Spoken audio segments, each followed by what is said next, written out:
Well, I think I figured out where the water is coming from.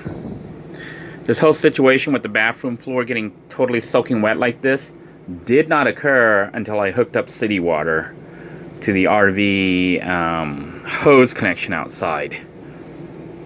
Since then, you can see water is seeping up through here. I can hear water.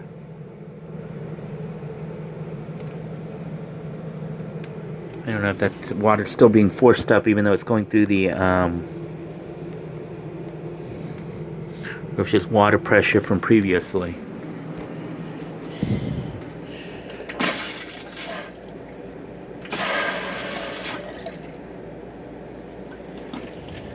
Let this run. This might have been city water. I had like city water hooked up to the... I had city water hooked up. What I'm trying to do is relieve pressure.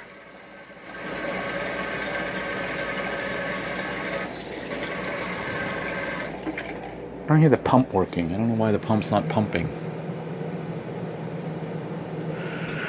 But basically, I had the hose outside, the city water hooked up to the RV's hose section, and since doing that, this floor had been getting wet. Of course, it had been raining, so there were a lot of different variables. But I'm suspecting that what was causing it is that underneath, I can't even get up underneath because I think it's all sealed. I'd have to crawl up under there, but I don't think you can see pipes and stuff under here. I bet you they have like a underlayer, and then that's where all the pipes are, and then a false floor or something. Well, I may crawl up there one day. So right now what I have is I have some water, instead of hooking up to the city connection right here, which was, I wonder if it's full. I can still hear water running. So it's still filling the RV's holding tank for fresh water. But I basically have it set on low right now to run through the filter up through to the area where you fill in the water, non-pressurized water, instead of putting it here where the pressurized water is. And what I found out so far is when you hook up the water to the pressurized section, it doesn't fill up the holding tank. I think it's a separate plumbing system. So because when I put it through here, as soon as I turn the water off, the RV doesn't have any more water. That means the holding tank isn't getting filled up. So it's not working the way I thought it did. I thought you would put it in here, it would fill up the holding tank, and then the system would pump from the holding tank. Now it seems to be that when you hook it up to the city water, it gets it directly from the city water and not from the holding tank. The holding tank seems to only be used when the city water is not being used. Well, the problem with the city water connection is the bathroom. You saw the flood. I'm about 90% certain that it's related to that, hooking up the water to the city water connection. And there must be a pipe down under the flooring where the water comes up. And maybe there's a joint fitting or something here in this floor right here. And I suspect water was shooting up, causing this thing to flood. You can see water here along the edge. That's where the water's coming from. So it was coming up as I had water in the on the city line. So right now I have it on the holding tank line, which is actually under the bed. You know, you'd have to lift all that up, but it's under there.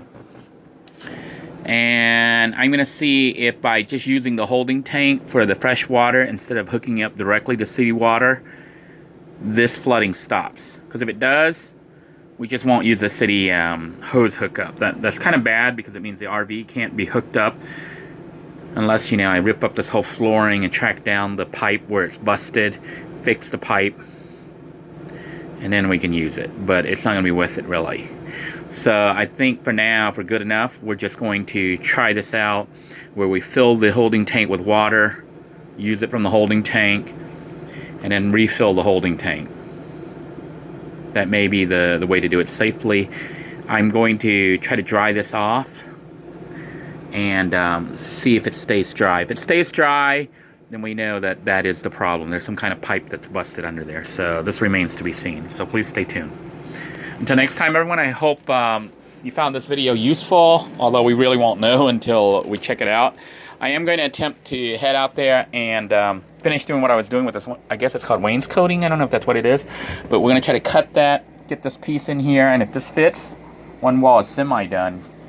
Then tomorrow or the next day, I'm going to try to do the other side and the back, get the front up. Then this is pretty much done other than painting. Well, and I'm going to be installing, I'm going to set another little table. I'm going to make another little table on this end, my own table. And I'm going to make a cabinet. Not really a full cabinet, but stuff that goes across shelving and stuff for storage of linens and stuff like that. And also going to have some poles here so that the fan, the electric fan, the 12-volt fan, can be plugged in. And there'll be one on each side of the bed. That way you can stay cool if you don't have air conditioning. Or even if you have air conditioning and you want extra cooling, you can run the fan. So that is the plan. Stay tuned for those episodes. Until next time, everyone, thank you for tuning in. I do appreciate all of you who have been watching the videos and let the ads run, and those of you who have been contributing financially for helping me get my new home fixed up. It is truly appreciated. I'm still debating whether or not I want to stay at this RV park, because it is kind of expensive. But if I continue to have that job with Spherian at that space agency, then I can afford it. But essentially I'm working to pay for rent and child support. And I am making a little bit of extra to go into reserves from YouTube. So until next time, everyone, take care. God bless you all. Please stay safe. Bye-bye now.